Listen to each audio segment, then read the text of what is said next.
Hello, Proximity Math here. Today I'm going to go over the 2018 Stanford Math Tournament in Geometry number 10. Okay, so let ABC be a 13, 14, 15, right? 3, 14, 15 triangle, as you can check. And let gamma be its incircle with incenter I. And let D and E be the points of tangency between omega and BC and AC. So it's tangent at D and E. Let omega be the circle inscribed in CDEI. So in this quadrilateral, if you're wondering, it's symmetric, so we can always inscribe a circle in it. If Q is the intersection point between omega and gamma, and P is between CQ and omega. So first of all, there's two intersection points, so you can choose any of them, either of them. So Q is over here, and then CQ intersects omega at P, and then compute the length of PQ. Okay, so Alright, so first of all,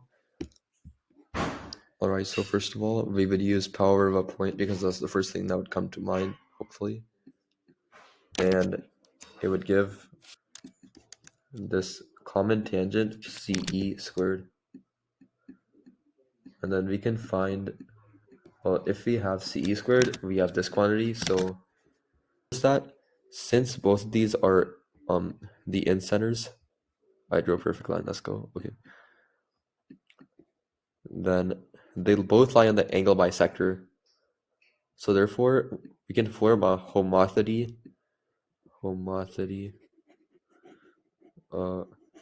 between the circles omega and gamma. And that means basically a dilation about point C, whatever it is. First of all, we have 13, 14, 15, and then let's find the in radius of gamma.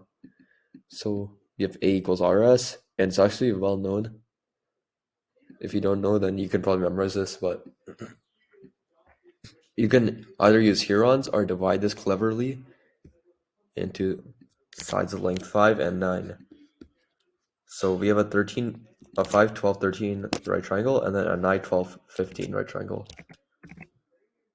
So the height is 12, and then the area is going to be 6 times 14, 84.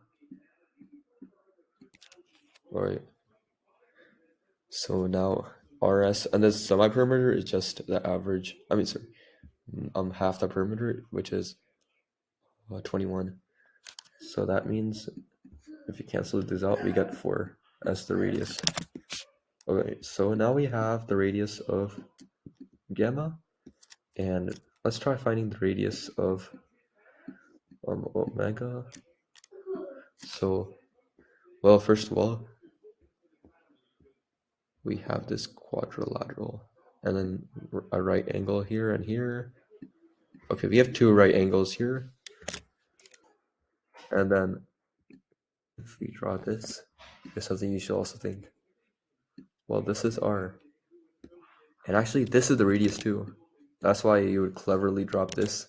We have this 12, 9, 12, 15 triangle from earlier. And then since we have, it's a 3, 4, 5 multiple triangle, which means cosine of 2 theta is going to be this over this, which is 3/5. Okay, so 3/5, and then using the half angle formula. Since it's actually this positive one, we have 1 plus 3/5 over 2, which is equal to 8/5 over 2, or root 4/5, which is 2 over root 5. Right, in 2. But anyway, this is going to be twice of this. So it's 2r, therefore 3r is equal to this tangent. All right, so since we have theta has a 2-to-1 ratio, or you could say a cotangent of 2, because it's a 1 to root 5 triangle. So which means 3r will equal to 8, because this side is 4, And so we have r equals 8/3. That's the radius of omega. And then the hard part of this problem is noticing that CQ and CP are homothetic, because CQ is the right side intersection of gamma, just like CP is the right side intersection of omega. They're the same angle and direction, which means they're homothetic to each other. So CQ, well, we had the ratio of homothety, so all the small segments to their bigger counterpart is going to be the ratio of the radii, so 4 to 8/3, which is 3/2. And CP times CQ is going to be the square of this tangent. CQ is 3/2 of CP.